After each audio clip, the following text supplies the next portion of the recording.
is that if we send humans to Mars, we bring them back alive. For the past 15 years, Zubrin and his colleagues have waged a campaign to convince society and the political class that humans on Mars should be the goal for NASA now. This is the story of our cold neighboring planet and the debate over whether man's fate is tied to the red world. It's the story of an engineer's journey and the battle of ideas over which direction in space will truly benefit mankind. We're at a crossroads today. We either muster the courage to go or we risk the possibility of stagnation and decay.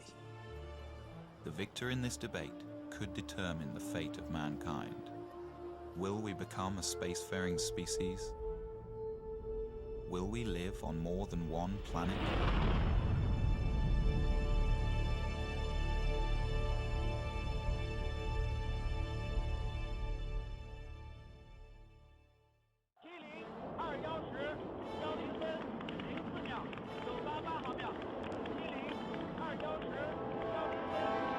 In the winter of 2003, the Chinese put their first taikonaut in space.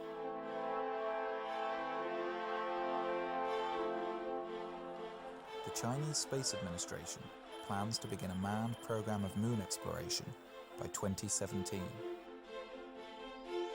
The European Space Agency has outlined a plan for humans to the moon by 2024 and to Mars by 2033.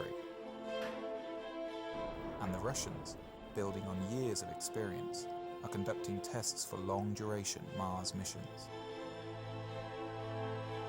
In America, with the impending retirement of the shuttle fleet and the completion of the International Space Station, the Bush administration announced in 2004 the Constellation Program, on the moon, a plan that would return Americans to the moon by 2020. But the program was never fully funded and was eventually cancelled. In 2010, the Obama administration announced its vision for NASA and human Mars exploration. By the mid-2030s, I believe we can send humans to orbit Mars and return them safely to Earth. And a landing on Mars will follow, and I expect to be around to see it. With a new timeline for humans to Mars sometime after 2035, and with administrations changing every 4 or 8 years, it is far from certain that such a plan will be realized. 20 years earlier, the first President Bush also proposed a long-term human exploration program, under great fanfare. The program quietly died in Congress a few years later. If you want to go to Mars, you cannot do it in 30 years. You can't do it in 20 years. You've got to do it in 10 years or less from program start, or you're more or less guaranteeing political failure. To date, only the Apollo moon program, which was announced in 1961 and had men on the moon 8 years later, has succeeded in getting astronauts beyond low Earth orbit.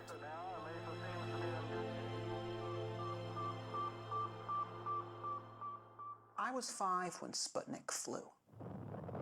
And while to the adults, Sputnik was a terrifying event, to me, as a child who was already reading science fiction, it was exhilarating, because it meant that this possibility of a spacefaring future was going to be real. And I was 9 when Kennedy gave his speech committing us to the moon. To go to the moon in this decade and do the other things, not because they are easy, but because they are hard. I grew up during the 60s when it was Mercury, it was Gemini, it was Apollo. Every month, NASA was doing something more impressive than in the month before. We were going to be on the moon by 1970, Mars by 1980, Saturn by 1990, Alpha Centauri by the year 2000. We were moving out, and I wanted to be part of that. And so I got myself a scientific education. But then in the early 70s, it's all collapsed. We achieved the first part of that program, Moon by 1970, but the Nixon administration shut down the rest, and we did not move out into space. And for a while, I accepted that, grudgingly. I became a science teacher. But then in the early 80s, something hit me, and I said, I'm not going to accept myself doing less than what I had dreamed of doing when I was a boy. Zubrin went back to graduate school getting advanced degrees in engineering and aerospace. He then went on to work at Martin Marietta, which later became Lockheed Martin, designing interplanetary missions. It was here that Zubrin's obsession with the Red Planet began to take hold.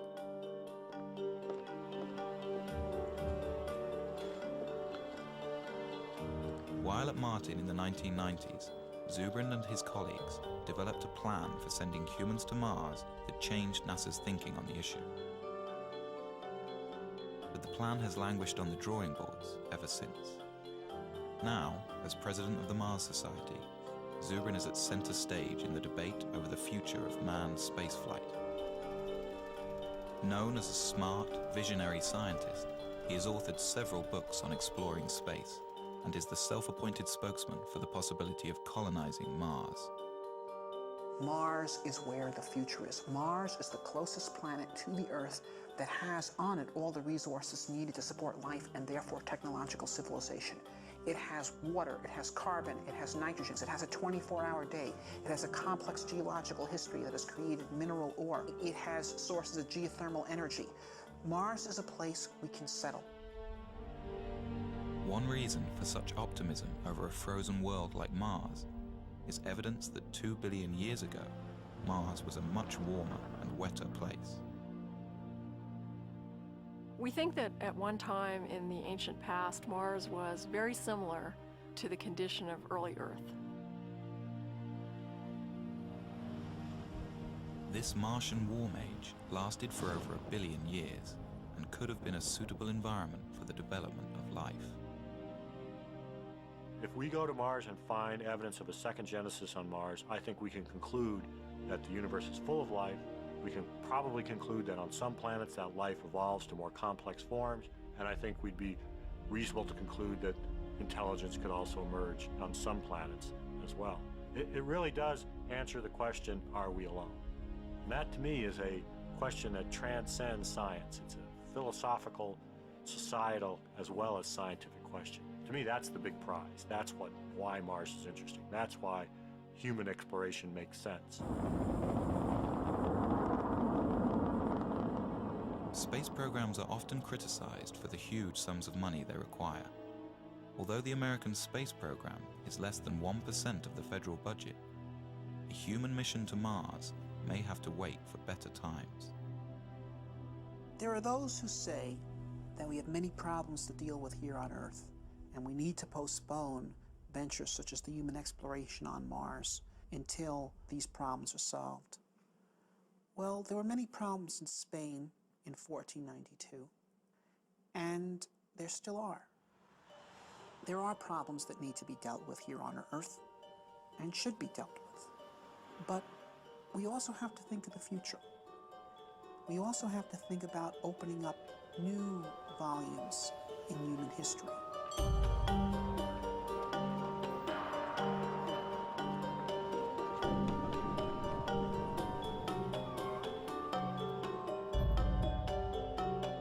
I believe that it's essential for a positive human future that humanity expand into space.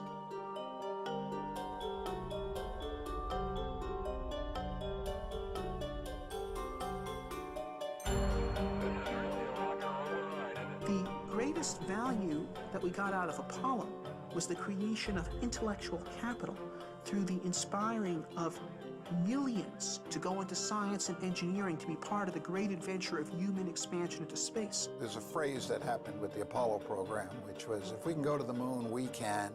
And then everybody's filled in whatever they were interested in. Build mass transit, cure cancer, do this, do that. The point is, it did give us a sense that we could accomplish great things. It did bring out the best of us. We excited a generation of engineers and scientists. The generation that built the computers and cell phones and all the technology everybody uses today and takes for granted. If we set humans to Mars as our goal, we'll get millions of new scientists that will create new inventions, new industries. This is the enormous payback, and we can get it if we set the kind of challenge that will inspire the youth. To Zubrin, civilizations, like people, thrive on challenge and decay without it. We have everything we have today because of our predecessors who had the courage to leave the world of the known and go out into the wilderness and build new cities. And if we stop being people like that, then we will hand down much less to our posterity than our ancestors handed down to us. So there's the choice in life. One either grows or one decays. Grow or die. I think we should grow. History proves that we have never lost by pressing the limits of our frontier. In the summer of 1989, the first President Bush announced the Space Exploration Initiative, directing NASA to draw up long-term plans to get humans back to the moon and begin developing a program of manned Mars exploration. At Martin Marietta, Zubrin and his colleagues looked forward to moving NASA's space program outwards after 2 decades in low Earth orbit. Of course, we were very excited when Bush made his call saying that he was making a national commitment to implement such a program. NASA assembled a large team to take on the space initiative.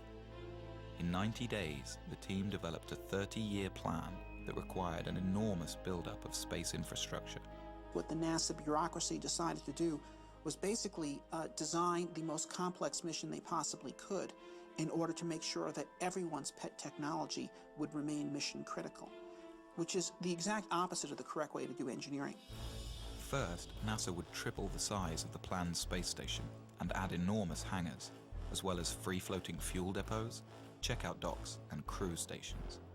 Then, on the moon, they would construct more shipbuilding facilities, bases, and depots. Next, the moon crew would construct the Mars ship, a huge craft dubbed by its detractors as Battlestar Galactica. This ship would carry everything to Mars over an 18-month flight. Once in Mars orbit, a small group would descend to the surface, spend a few days, then plant a flag in the ground and go home. The plan became known as the 90-day report. To those of us at Martin who had been engaged in designing Mars missions, when they saw the monstrosity of complexity of the 90-day report, we were dismayed, and it was readily apparent to anyone with any insight that that program would fail politically. The plan was submitted to Congress. The estimated cost, $450 billion. The legislators went into sticker shock. This would have been the single most expensive program for the United States since World War II. By the end of 1990, Congress had refused all requests for SEI funding. When the realization came that SEI was doomed, Zubrin wrote a memo to his colleagues at Martin Marietta, outlining his problems with the NASA plan and arguing for a more direct approach. Zubrin favored launching a Mars mission directly from the surface of Earth, using only existing rocket technology. This negated the need for a lunar base and avoided the complexity and cost of building ships in space. He also objected to NASA's plan for a short surface stay on Mars, a mission that would amount to little more than a flag and footprints exercise. To Zubrin, we were going to Mars to explore and develop a new world. To maximize surface time, Zubrin proposed using a faster flight path, known as a conjunction-class mission. This would mean a crew could arrive on Mars after only a 6-month journey. They would then remain on the Martian surface for a year and a half.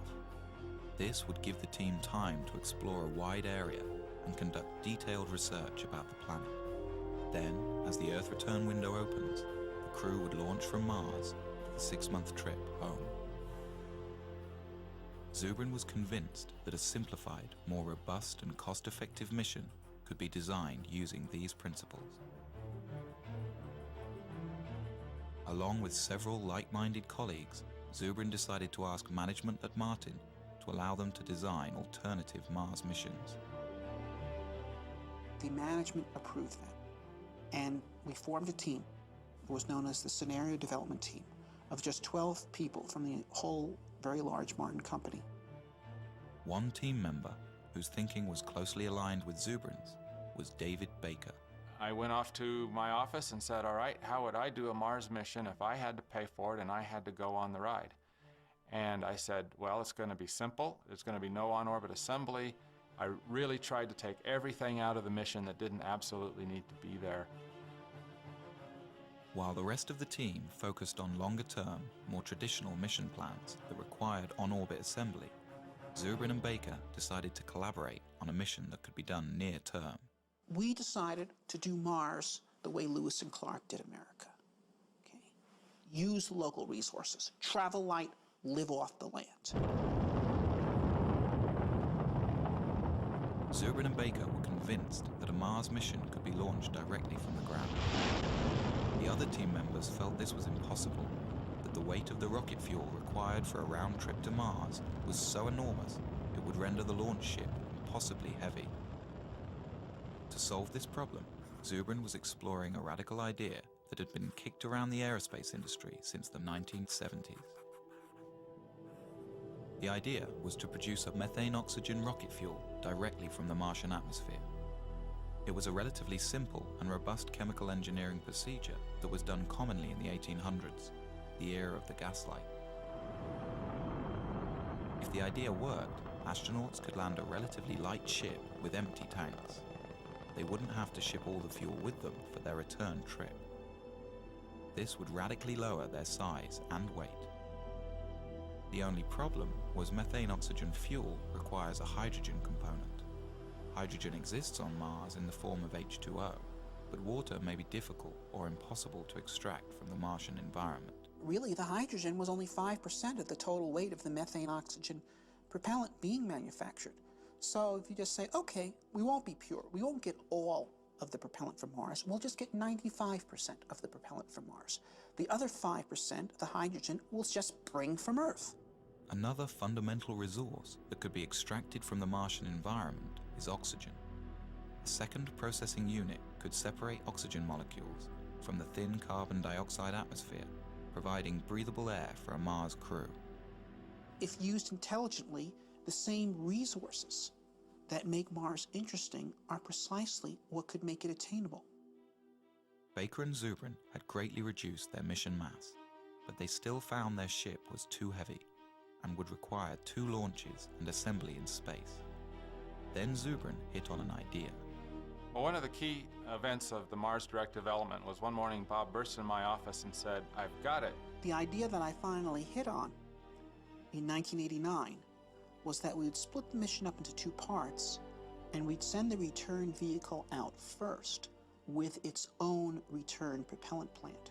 So the propellant would be made on Mars before the first astronauts ever left Earth. With 2 separate direct-to-Mars launches, a human crew would have a fully fueled ship waiting for them on the surface of Mars before they ever left Earth. So Zubrin and Baker had come up with a plan that seemed to accomplish all of their goals. It was relatively inexpensive, development time was short, they could use existing technology, and it allowed for a long stay on the Martian surface. They dubbed their idea Mars Direct. SSC disconnect enable on. 35. Let guys go. Hydraulics go. Aboard an Ares rocket is the Earth Return Vehicle, or ERV. No one is aboard this ship.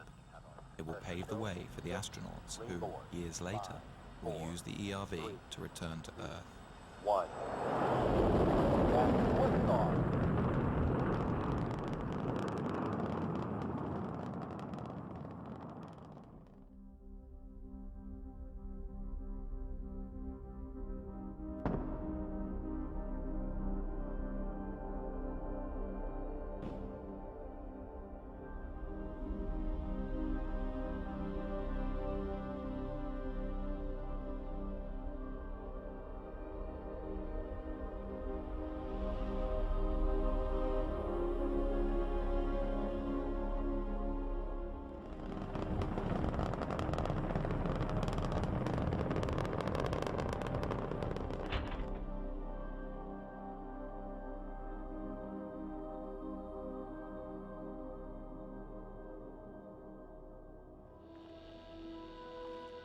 On its second day, the ERV deploys a small nuclear power reactor.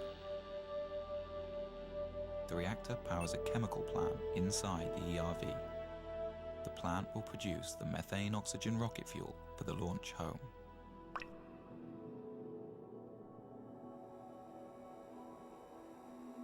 Nearby, a second robotic rover is guided to a pre-picked landing site for the human crew.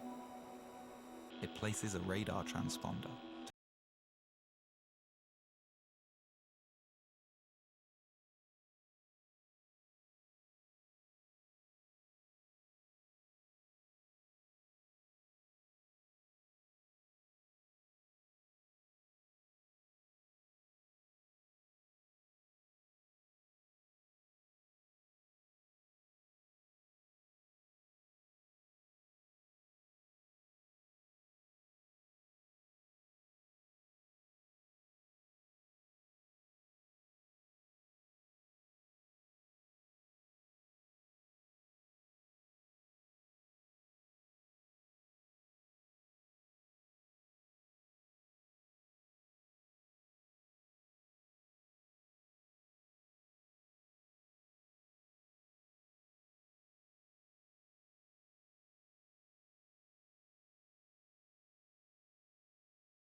We thought his ascent vehicle was very large, which meant his power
Dr. Zubrin.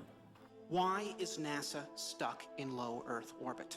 The problem with NASA's lack of current achievement is not money. The problem is lack of focus, it's lack of a goal. It shouldn't be humans to Mars in 50 years. It should be humans to Mars in 10.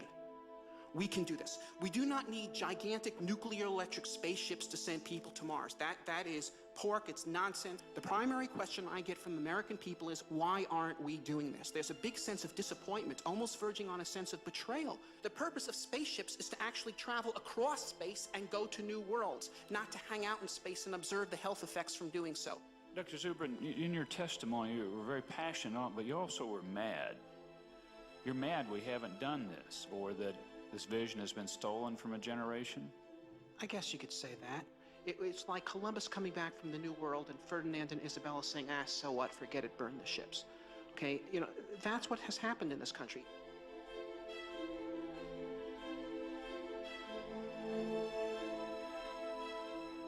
We've won our point that there needs to be a destination. The point we need to win on now is that the destination needs to be Mars, and it needs to be soon.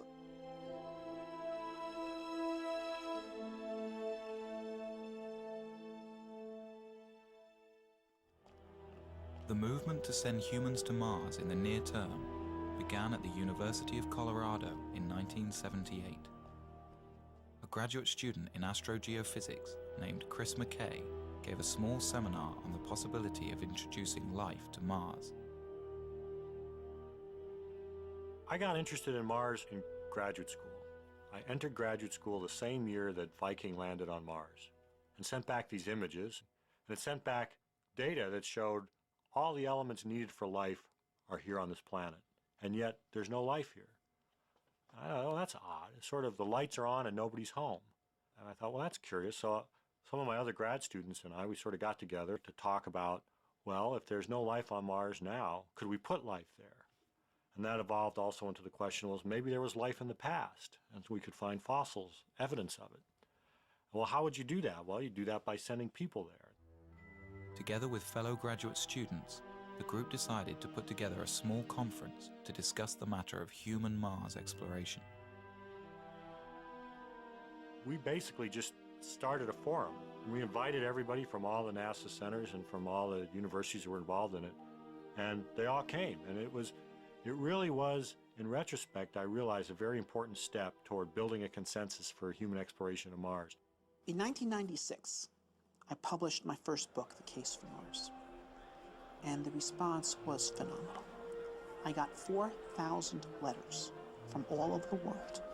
I had Parisian bankers and 12-year-old kids in Poland and firemen from Saskatoon and astronauts, and they're all writing me and saying, how do we make this happen? Bob Zubrin came to the third Mars conference and got very much involved. And he was willing and interested in forming a society, forming a group and organizing. He said, look, if we could pull these people together, if we can get them to work together, we could have a force that could actually make humans to Mars happen. The group formed the Mars Society. Robert Zubrin became the president. They held their first convention in 1998. The convention was just magic. We had no idea how many people were coming. They were there not just from the United States and Canada and Europe. They were there from Israel. They were there from Mozambique. They were there from New Zealand. It was astonishing. Since its inception, the Mars Society has attracted members worldwide. Derek Shannon is the head of the Southern California chapter. He's met with political leaders from all over the country. If you make them look at the whole Mars vision in historical terms, it becomes a much easier sell. How will the Martians remember our century? They're probably not going to remember our deficit, our wars, our healthcare. Those will be footnotes. What they'll remember is that out of all of human history, there came a generation that decided to take this amazing step out into space. And if you tell politicians that they're the ones whose names actually get to be remembered, that's when, hopefully, the space program starts going somewhere. In order to further the knowledge necessary for a manned mission to the Red Planet, the Mars Society has been building research stations around the globe. all of them based on the design of Zubrin's HAB module. Most recently, the Society set up a desert research station in Utah.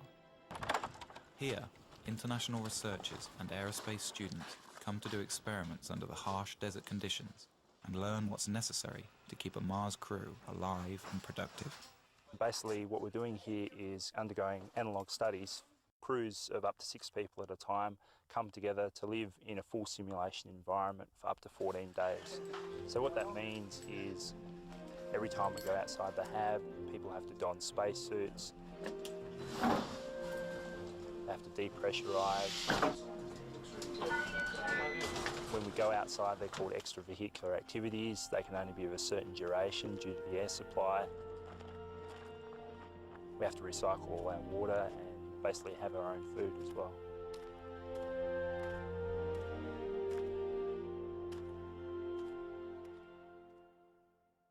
It's great to fantasize, but it's another thing when you have to put it together, when the nuts have to fit the bolts.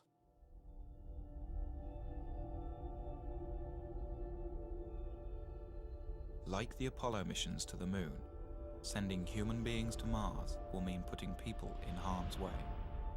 There are many dangers in outer space, and many things could go wrong. A serious equipment breakdown could doom the crew to their deaths. Some argue that the risk of failure is simply too high. You know, back in the days when medieval man was looking out from Europe and thinking about exploring the world was unknown, and map makers populated their maps with dragons. We've got the same thing today. There are people who are afraid to go out into space, and they've populated their maps of the solar system with dragons. You know, we've got cosmic radiation, we've got zero gravity, we've got back contamination. But these are dragons that we can take on.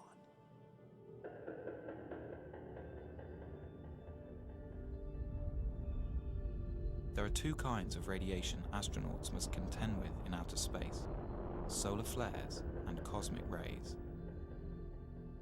Solar flares are floods of protons that burst from the sun at irregular intervals and would be dangerous to an unshielded human crew. We are not ready to send humans to Mars right now. We've got to know a lot more about radiation and radiation mitigation. One of the Apollo flights barely missed, like by a week, a major solar event. If it had gone off when the Apollo astronauts were on the way back and forth to the moon, they would have gotten their entire lifetime radiation dose in that one mission. And that's just one solar flare. So that's why we worry about this. In the Mars Direct plan, Zubrin envisions a central insulated core where a crew can retreat to while the radiation passes by. The core would be surrounded by all the provisions of the mission. This should stop any harmful dose of radiation from reaching the astronauts. Basically, you use your pantry as your storm shelter. So a solar flare happens, the alarm bell rings, the crew goes into the storm shelter, they stay in there cramped up pretty tight for a few hours until the all clear rings and they come out. This is going to happen once, it might happen twice in the course of the mission. The second type of radiation is cosmic rays. This constant rain of charged particles comes from interstellar space and cannot be avoided without many meters of shielding. We can experience some of this type of radiation on Earth at high altitudes. Airline pilots who spend their careers flying high in the atmosphere can receive almost as much of this radiation throughout their life as a Mars astronaut would on a 2.5-year mission. It's a long trip. It's a 6-month trip there, a 6-month trip back. It's probably a year on the surface. That's a lot of radiation. The best estimates are that the magnitude of that dose is not that great, perhaps 60 rem of radiation scattered over 2.5 years. Now, 60 rem of radiation delivered over a long period of time like that would not create any noticeable effects at all. It would, though it is believed, increase your statistical risk of getting cancer at some point later in your life by about 1%. Right now, if you're an average American and you do not smoke, you have a 20% chance you're going to die of cancer. This would make it 21. If you're an average American smoker, it's 40. So in fact, if you recruited the Mars crew out of smokers and sent them to Mars without their tobacco, you would be reducing their chance of getting cancer.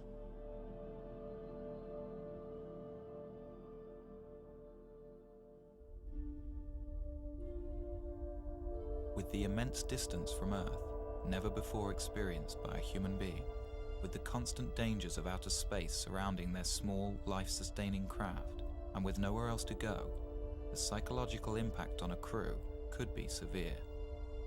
Fear is real. I mean, it would be, to me, abnormal for a person to not feel the fear of getting on a rocket and launching into space and going to Mars. So I think fear is a very normal thing that all astronauts, in fact, are supposed to have. And I would be afraid to fly with someone who does not have fear. Some psychologists worry that cabin fever could set in, and the crew might literally go crazy. The human Mars mission is a more rigorous and difficult condition than most of us experience in daily life. But it is hardly a more difficult situation than many people have endured throughout human history.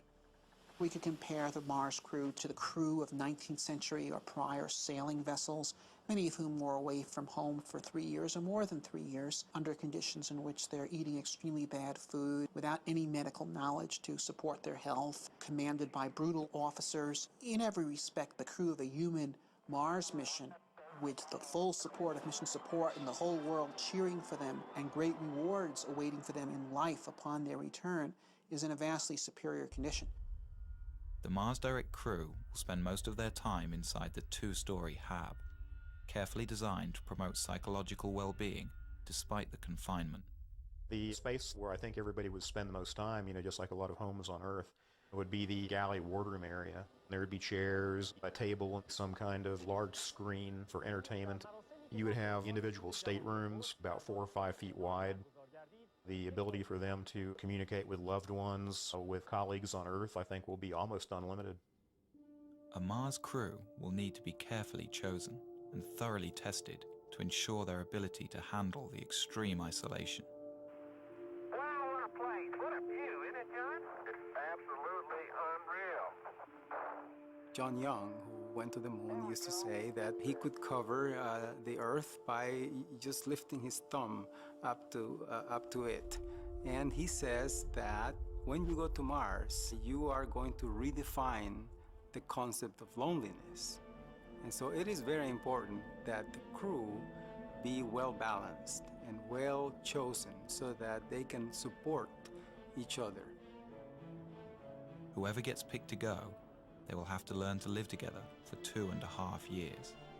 If you put out a call for volunteers for the first crew to Mars, they'd be lined up coast to coast.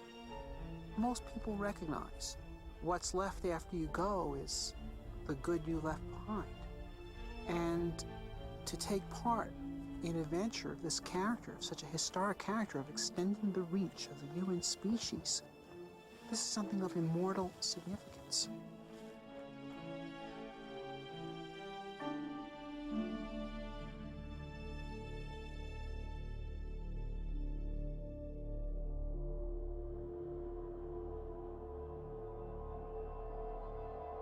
One of the most bogus threats associated with the Mars mission is the so-called back contamination issue, which is this notion that you go to Mars and discover these virulent disease organisms that you bring back to Earth and destroy all life on Earth.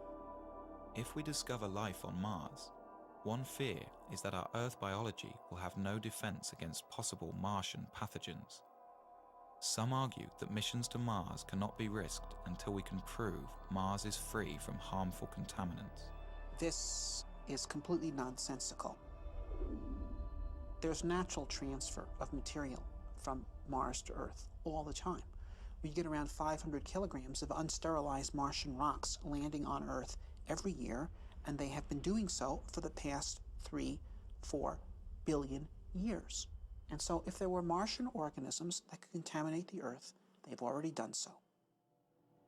Although the prospect of Martian diseases seems remote, lawmakers have required that NASA create elaborate protocol to ensure that any extraterrestrial material stays contained. And like the Apollo astronauts, who spent 17 days in quarantine after their return from a sterile moon, a Mars crew will have to be thoroughly tested for any harmful Martian pathogens. The probability is infinitesimally tiny. But nevertheless, this is our home planet and it's extremely important and we have to protect it. The idea of a pathogen on Mars is clearly ridiculous because there is no megafauna or megaflora on Mars for pathogens to infect. So it is impossible to propose a credible life cycle for a Martian pathogen. The diseases that afflict us have been co-evolving with us and our ancestors and near relatives for the past 3 billion years, and they are specifically designed to live inside the habitat of the human body and to overcome its defenses, and they've been engaged in an arms race with the human defenses for those 3 billion years. This is why humans do not get diseases from distantly related species. For example, I don't know of any person who has ever contracted Dutch elm disease, and trees don't get colds.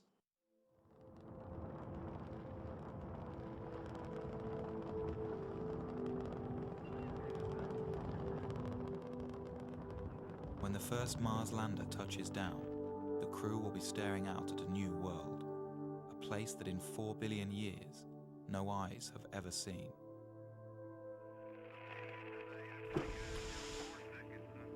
The crew won't be alone.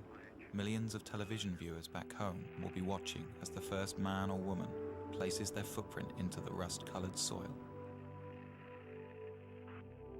The crew will savor these moments, for here, someday, a new branch of civilization might begin, and future Martians will remember and celebrate this day.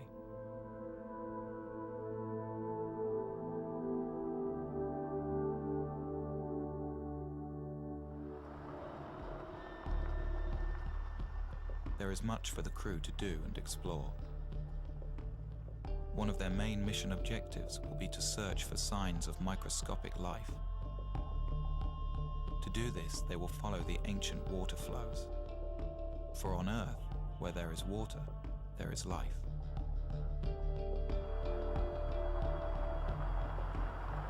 To help the crew in their search, they will have a pressurized rover that allows them to explore in a comfortable shirt-sleeve environment.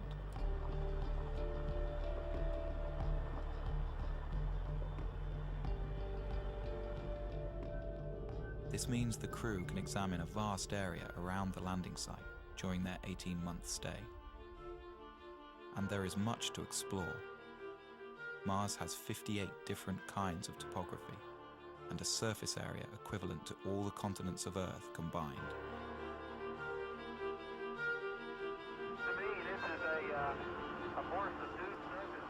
If these explorers can uncover the fossilized remnants of indigenous Martian life, they will redefine mankind's understanding of its place in the universe. For if life arose separately on a planet so close to our own, it strongly suggests that the universe is a biologically rich place and full of life.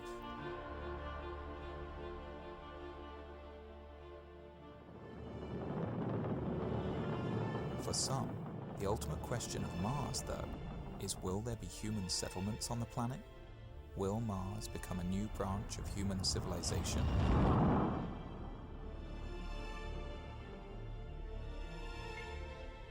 As each subsequent Mars mission explores a wider and wider area of the planet over several years, an ideal site for a base will be found, probably one with a thermal vent that can supply water and power. At that point, several HABs will be landed in this one spot, with crews that plan to stay for 4, 8, or even 12 years. The HABs will be interconnected, and a permanent human presence on Mars will be established. This scientific community will have to learn to become self-sufficient, to be able to survive on Mars without supplies constantly being sent from Earth. But unlike any other planet in the solar system, besides Earth, Mars has all of the fundamentals needed to make this possible. Its 24-hour and 37-minute day is critical for growing plants. It has all of the elements necessary for creating building materials like plastics, metals, and glass. And it has oceans of water frozen into the soil. If we can develop this craft of living on Mars, then Mars becomes inhabitable. Not immediately physically, but intellectually. I mean, look, what determines whether an environment is habitable or not? Is Colorado habitable? We're not naturally adapted to live in Colorado. We're tropical animals. No one could survive a single winter night here without technology, such as clothing, efficient use of fire. We invented our way into becoming people that could colonize such hostile environments.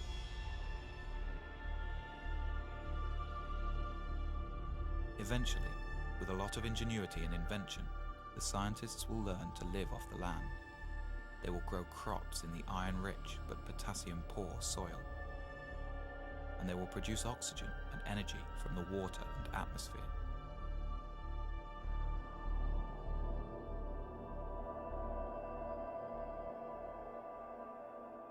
Sooner or later, children will be born, the first true Martians.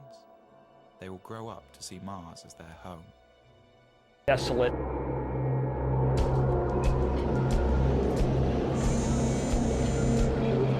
There are dust storms that can darken the skies for weeks or even months at a time. It goes down to 100 degrees below zero at night, every night. Compounding these cruel conditions is an atmosphere with no oxygen. Martian air and even occasional cloud formations are made up almost entirely of carbon dioxide. So it's not a nice place. You wouldn't enjoy it if you went there.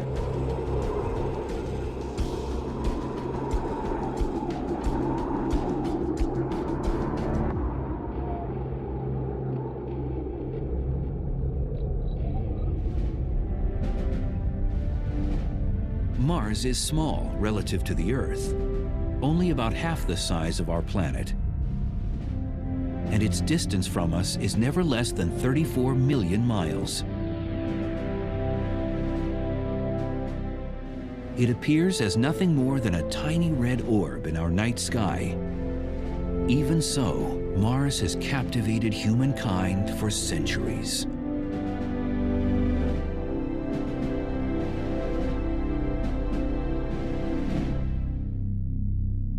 The planet takes its name from the Roman god of war. The Romans associated this distant world with hostility and unrest because of its blood-like color and because of its distinctive movement in the sky. Mars wanders. It doesn't do what the stars do.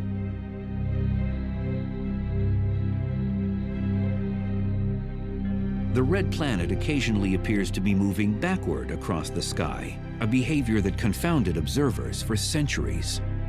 But in 1514, close study of this planetary movement led Polish astronomer Nicholas Copernicus to a revolutionary understanding of the solar system. For much of recorded history, people thought that Earth was at the center of the universe. So along comes Copernicus, and he says, no, maybe the Earth isn't at the center of the universe. Maybe the explanation for all this is that things are going around the sun. And if all the planets are going around the sun, then we can explain why, as Earth passes Mars in the orbit, Mars begins to wander in our sky. It looks like it's going this way, and then it starts to go this way. By the time of Copernicus's observations, Mars and the Earth had been passing each other in their respective orbits for some 4.5 billion years. Time enough for the two planets to have evolved into very different worlds. One warm, wet, and oxygen-rich. The other cold, dry, and oxygen-depleted. Yet it's now believed that the differences weren't always so stark. Scientists today think that Mars was once warm enough for large amounts of liquid water to flow across its surface. When we look at Mars today in our best satellite images, they tell us the same message we heard with the first missions to Mars, and that is that there's no liquid water on the planet today. But there's virtually incontrovertible evidence that there was water there in the past. Everybody knows that when water flows through any sort of dirt, there are characteristic structures that are a function of that water running through. And when we look at the pictures of Mars, the satellite images, we see very similar structures leading us to the absolute conclusion that Mars was once far warmer and wetter than it is now. Mars, of course, is a harsh desert today. So what could have happened? What cosmic processes could have brought about such a dramatic transformation of the fourth planet from the Sun?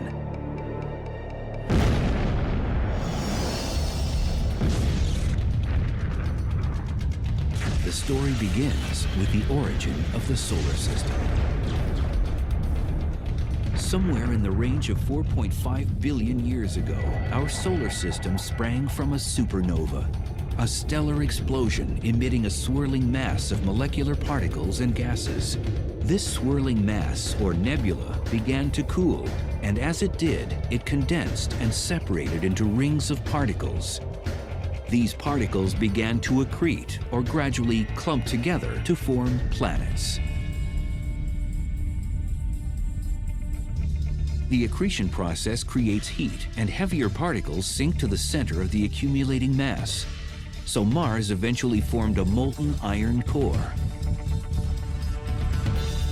This churning molten core generated a powerful magnetic field.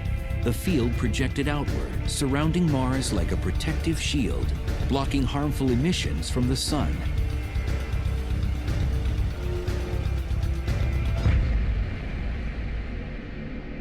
You have this constant pressure from the Sun, which we call the solar wind.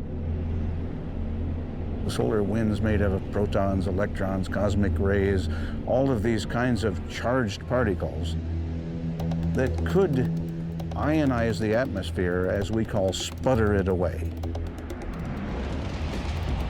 But eventually, Mars lost its protective shield and most of its atmosphere. The moment the accretion process ended, the planet began to cool. The iron core was no longer able to generate this magnetic field, and then the solar wind started pounding the surface of Mars.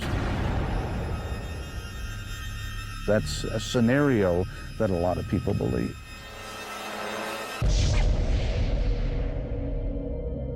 The loss of atmosphere stripped the Martian surface of warmth and pressure. And since water needs both warmth and pressure to remain in liquid form, water is no longer stable on the Martian surface. You put a pan of water out on Mars, it's going to evaporate very fast and try to freeze at the same time. One or the other will win out, but you won't have a nice liquid pan of water.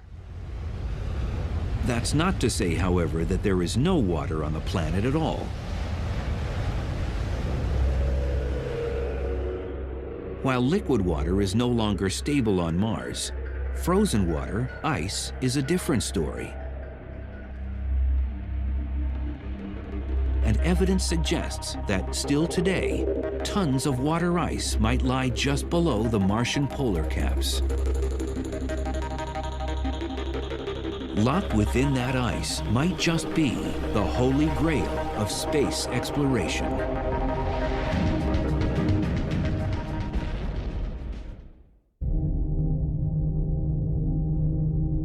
They are visible through simple telescopes on Earth.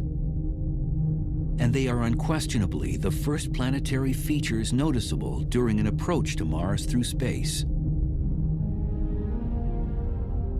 The Martian polar caps, mysterious snowy white ice swirls sheathing the top and bottom of the red planet. It's actually what we call dry ice, frozen carbon dioxide. The atmosphere is very thin and it's nearly all carbon dioxide. So when it gets very cold, what condenses out is carbon dioxide snow, carbon dioxide ice. But while the white caps are certainly a colorful planetary feature, it's not the frozen concentrations of CO2 themselves that are of most interest to scientists. It's what's thought to be hidden beneath the polar caps that could have massive significance. Lurking just below the topsoil may be millions of tons of frozen water. Water ice, hidden from view, appears to radiate out hundreds of miles in all directions from the poles. And leading scientists think it could be the residue of once vast oceans. Likely the water is now frozen in a kind of permafrost beneath the surface. But maybe there are pressures and temperatures in various areas of Mars that have liquefied the ice and created perhaps aquifers.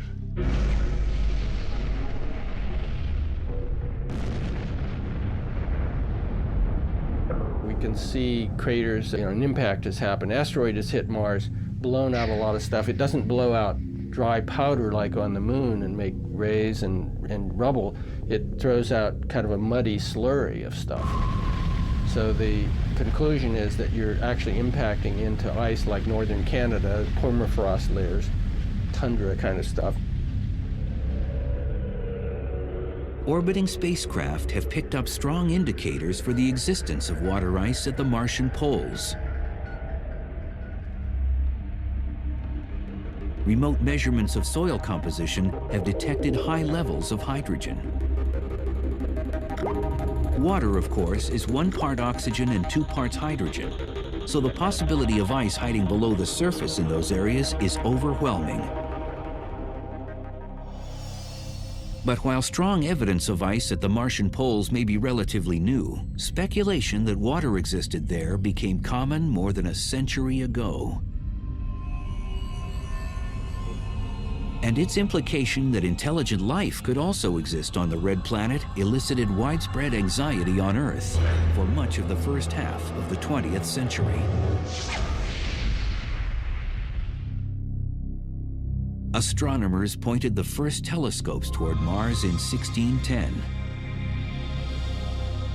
As spyglass technology steadily improved, the blurred image of the red planet drew ever closer to the eyes of earthly observers.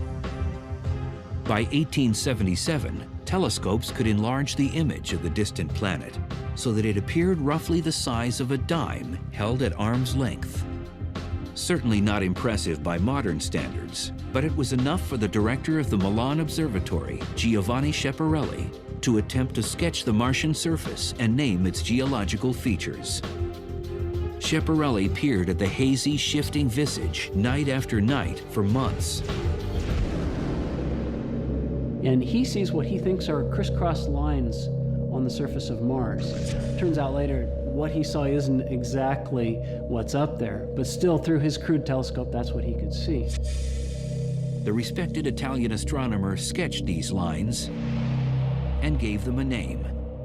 Schiaparelli interpreted these lines as channels of some sort. He didn't really know.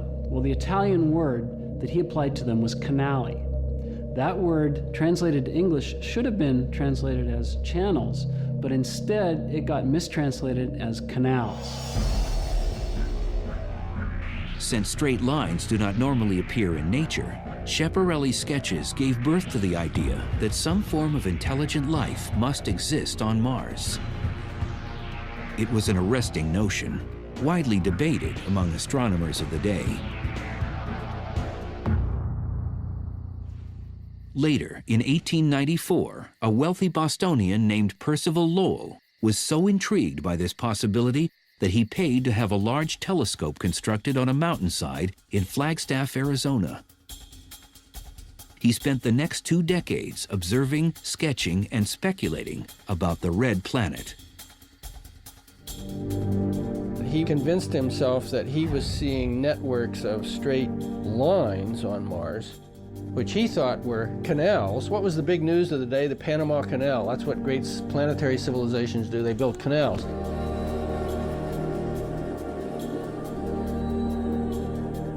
So this was canals to bring the water down from the polar ice caps. Mars was cold and far from the sun and dry, and so he knew that, and so he thought, well, I have to move the water to live on Mars. Well, that idea just electrified everybody, that there was a civilization on Mars.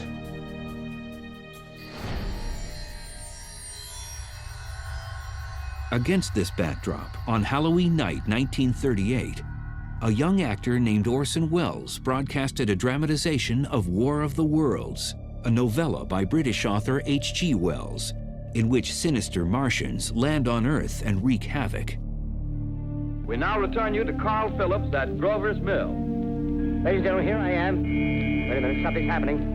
There's a jet of flame springing from the mirror and it leaps right at the advancing men. Lord, they're turning into flames.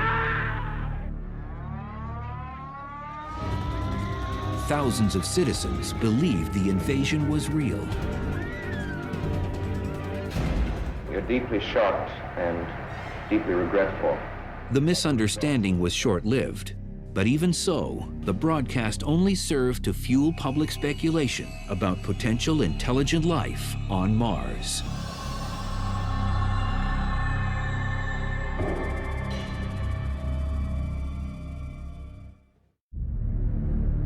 Mars, it had intrigued humankind for thousands of years. And in the mid-20th century, humans finally got a closer look at the mysterious planet.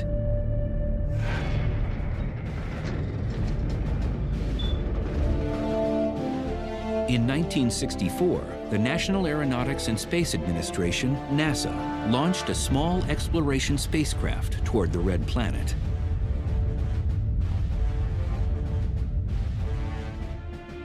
Its name was Mariner 4. It had a television camera, and its mission was to fly past Mars and send back pictures. It could only make one pass.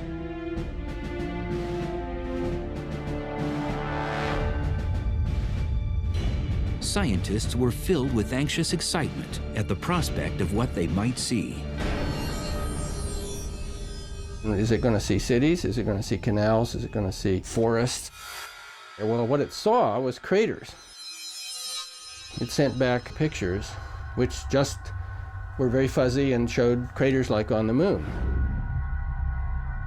It was a huge letdown. The Mariner 4 images revealed a dry, cratered, desert-like, and seemingly dead planet. Sort of like the moon with a little air to blow the dust around.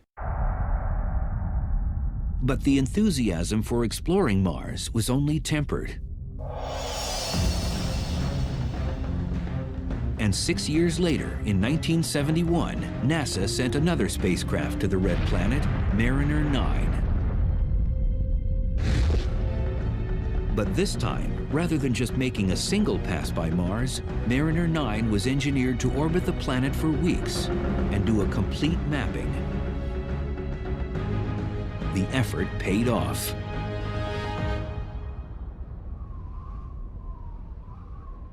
After waiting out a planet-wide dust storm, Mariner 9 started returning spectacular images.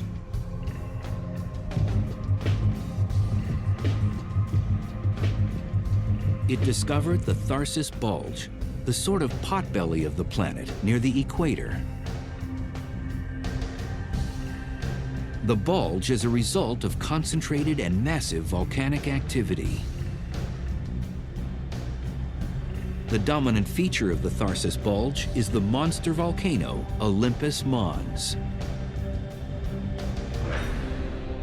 Olympus Mons is about the size of Missouri. If you put it in the middle of the U.S., it would dominate that picture. If it had a major eruption, a volcano of that size would probably fill up one state on every side of Missouri. So my hometown in Iowa would be under lava.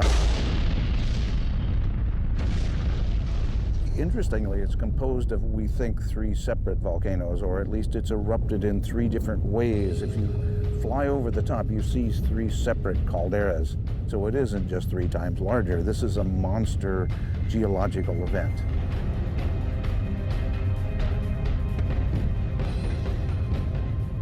But in fact, if you were on the edge, the slope is so gradual and the peak is more than 100 miles away that you wouldn't know that it was a volcano. It's that massive. And Olympus Mons is not alone. A few hundred miles southeast of the mountain stands a diagonal row of 3 other evenly spaced enormous volcanoes, each larger than any of its type on Earth. Yet, as magnificent as it is, the Tharsis region isn't the only spectacular geological feature discovered by Mariner 9. At the eastern edge of the bulge is a colossal tear in the crust of the red planet. It's called Valles Marineris, Mariner Valley, in honor of the Mariner 9 orbiter itself. You look at this thing, it is like the width of the United States. It's this cleaved valley. You know the Grand Canyon in the United States? Pump it up, put it on steroids, make it the size of the United States itself, you've got Mariner Valley.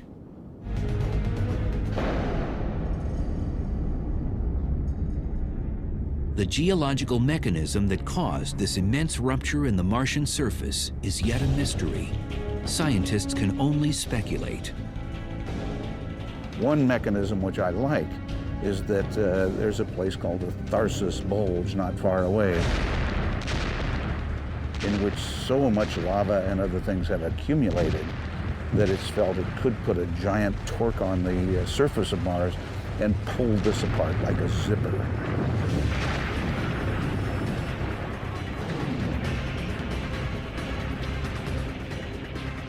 Well, who knows if that's true, but one needs a mechanism different from anything that we know to explain the existence of that.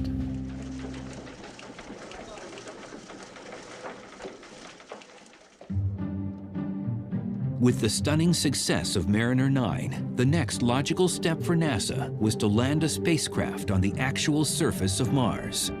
Scientists were eager to test rock and soil samples for signs of life.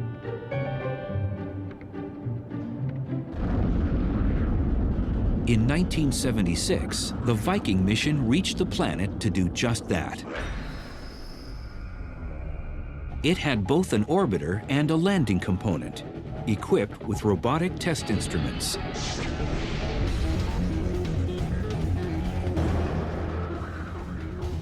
And we get right down on the surface and we scoop up some soil and we don't find a thing. Mars looks like a cold, dry, dead place.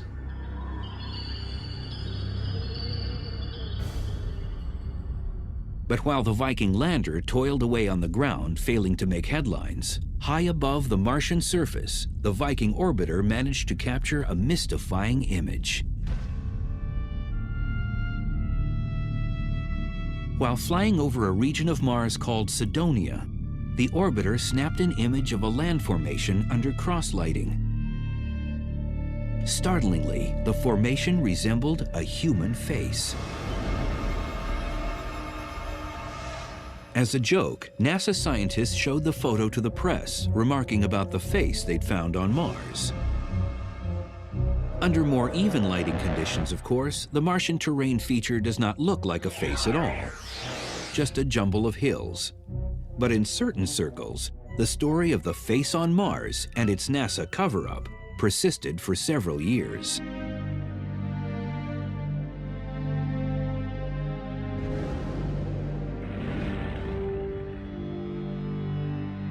True Mars enthusiasts, on the other hand, faced a more sober reality following the Viking mission. With no definitive evidence of biology resulting from the Viking experiments, interest in returning to the red planet quieted for several years. Then, in 1984, a young scientist on an expedition in Antarctica made a discovery that ultimately infused new energy and hope into the quest to uncover life on Mars.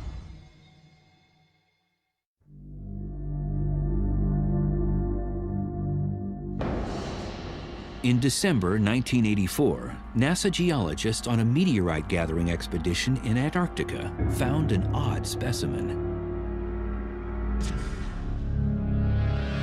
A meteorite with an unusual color, a sort of green hue. Most are gray or brown. Back at NASA's Johnson Space Center in Houston, where such rocks are stored, it was labeled ALH 84001. Despite its odd color, the scientists assumed that it was a piece of an asteroid. So the rock was pigeonholed into a group of meteorites, and it stayed there for 6 or 8 years. Misclassified.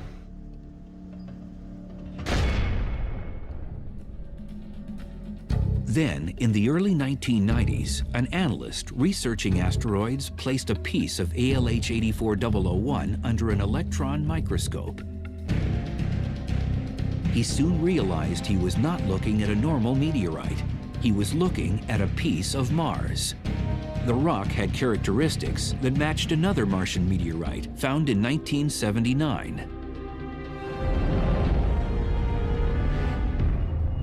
More scientists began studying this sample, and they were astonished when they eventually found what looked like carbon globules. Carbon, at least on Earth, is the primary building block of life. Senior scientist David McKay headed up the research group. My imagination was ignited by the carbonates. And I said, hey, these carbonates are really strange looking. How do they form? Let's look at those.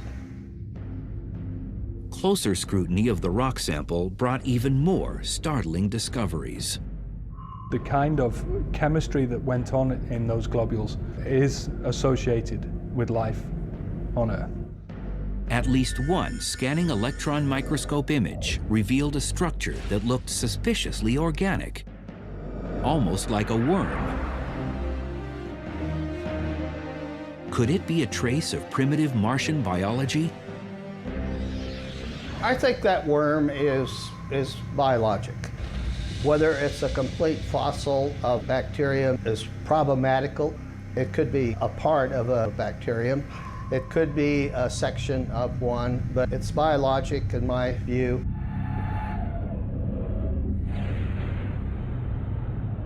I'd like to welcome everybody here today. It's an unbelievable day. It's very, very exciting for me. Finally, in 1996, after more than 2 years of study in which they had built 4 independent lines of evidence, the team was ready. They announced their hypothesis. ALH 84001 contained possible evidence of past life on Mars. We conclude that this is evidence for early life on Mars. NASA held a major press conference, but not everyone was convinced. Labs across the globe requested samples of the rock to conduct their own analyses.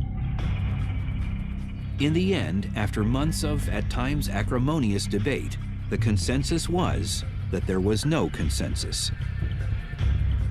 Papers were published in support of the claim, but many more were published debunking the idea. If I could have the first slide, please. The features that you see may be any number of things. For example, they could... Many researchers are convinced that the formations in the rock that appear to be signs of Martian life were actually caused by mineral activity. The majority of people would say that there is no relic biogenic activity in this meteorite from Mars. Dave's initial hypothesis was incorrect. I would say at this point that that's too simple a hypothesis to take. I don't think the work has been completed to a satisfactory endpoint to say either way. Work on the meteorite is continuing. But even if researchers never confirm that the rock contains signs of Martian life, the ALH 84001 episode has already completely reinvigorated interest in the quest for life on the Red Planet.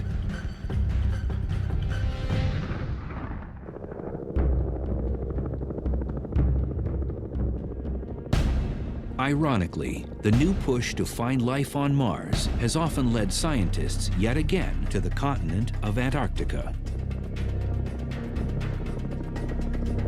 Conditions in this part of the world are analogous in many ways to conditions on Mars. Seeking out life forms that manage to thrive in extreme circumstances here might shed light on how and where primitive life could have once taken hold on the Red Planet. One environment astrobiologist Dale Anderson focuses on is at the bottom of lakes, covered year-round with thick layers of ice. Most people said that because of the thick ice covers, you would find nothing but rocks. There would be very little to nothing on the bottom.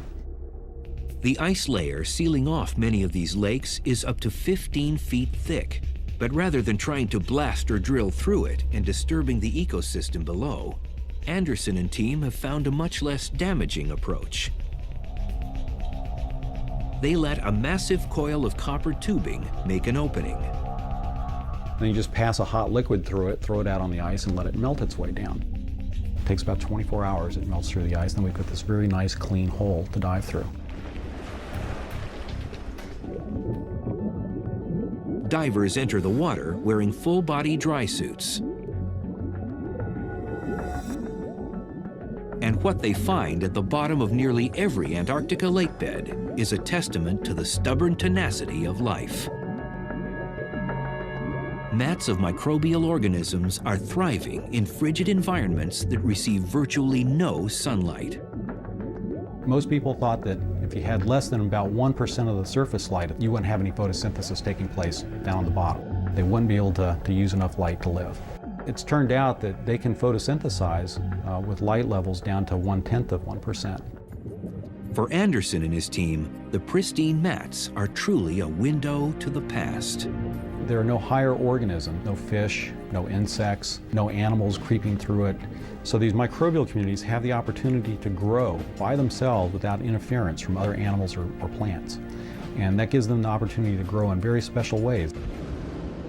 Is it possible that a similar form of microbial life could still reside somewhere beneath the frozen surface of Mars? Especially at the hydrogen-rich poles? Anderson and scientists like him believe it is worth investigating.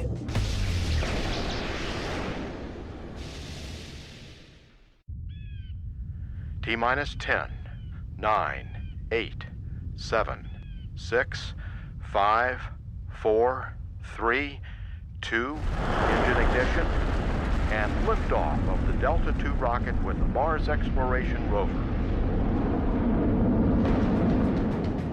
In the summer of 2003, NASA's Jet Propulsion Laboratory delivered 2 exploration spacecraft to the surface of Mars.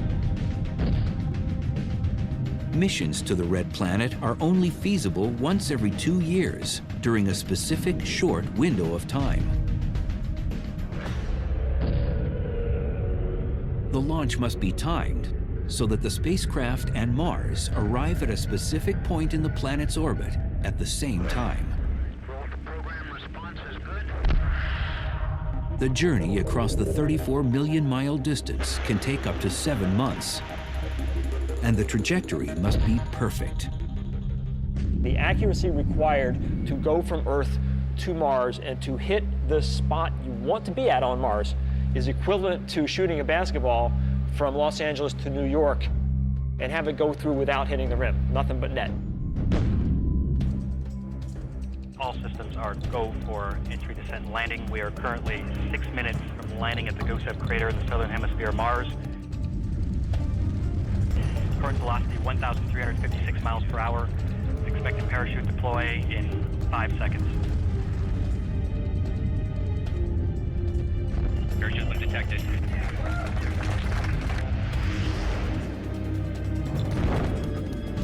Expected retro rocket ignition on my mark.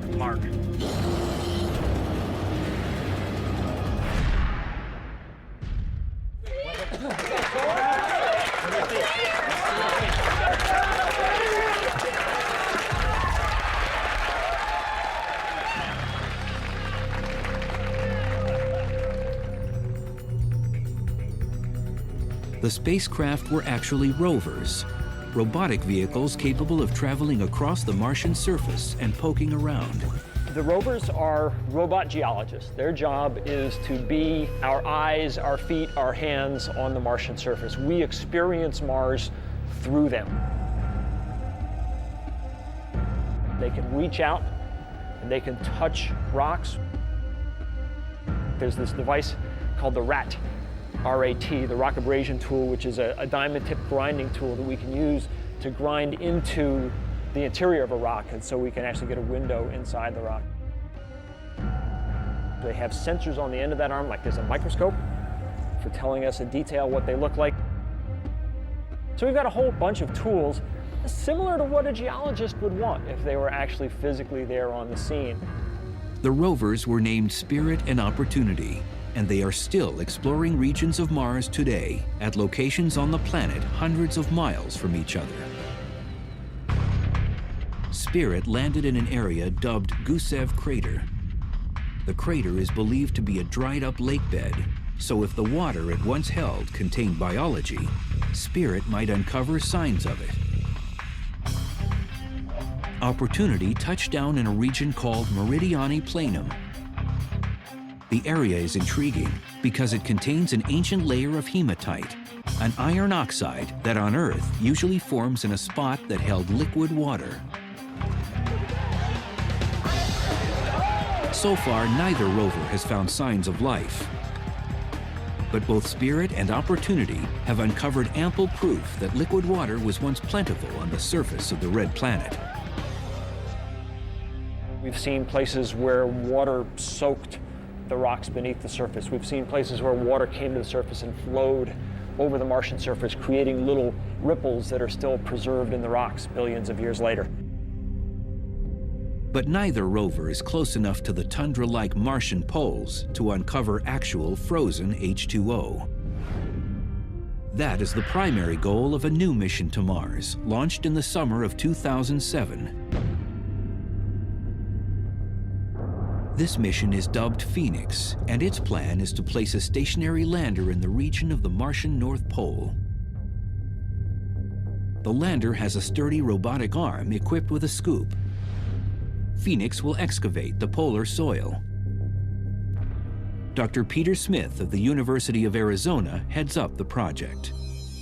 Our entire scientific mission is about understanding the properties of the soil and its interaction with the ice, and the properties of the ice and the ice interaction with the atmosphere. We have only one way to study it, and that's by using our robotic arm as our backhoe, if you like, that's going to dig a little trench and provide samples of both soil and hopefully wet soil, if we can find it, and ice. And we will analyze those samples with instruments on the deck of our spacecraft. The lander will beam signals back from the Martian surface, reporting the results of the remote soil and ice analyses. But before Phoenix has even had a chance to make it off the launch pad, a new wrinkle in the saga of water on Mars has revealed itself. Images beamed back from a spacecraft currently orbiting the red planet show evidence of a very unexpected event. It appears that a liquid flow of some sort has occurred within the last few years in a small gully at the edge of a deep Martian ravine. In 2001, the orbiter took photos of the exact same spot, but nothing of interest showed up in those shots.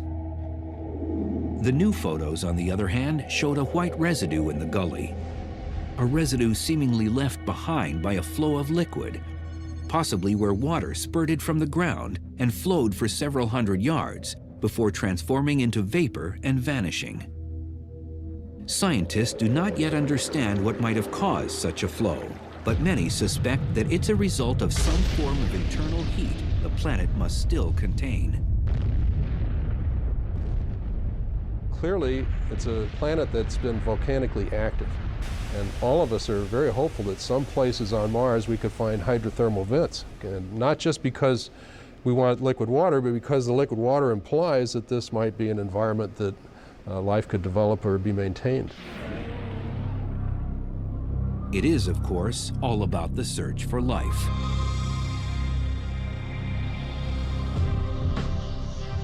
When all is said and done, the engine driving all of the astonishing scientific effort to explore the red planet is the burning desire of humankind to know if life exists elsewhere in the vast reaches of space. I think humans have, since the dawn of consciousness, wondered why they're here, and wondered what's up there, and wondered if there's more. And answering that question will sort of put us in some kind of perspective. It'll tell us what our place is in the universe to some extent. Finding life on Mars could also help us understand the origins of life on our own planet. And there could actually be, in the case of Mars and Earth, a significant connection. You know, if Mars developed life itself. Maybe the conditions were right on Mars, but they weren't right on Earth. But yet Mars seeded our planet. Perhaps through meteoritic collisions, pieces of Mars arrived on Earth.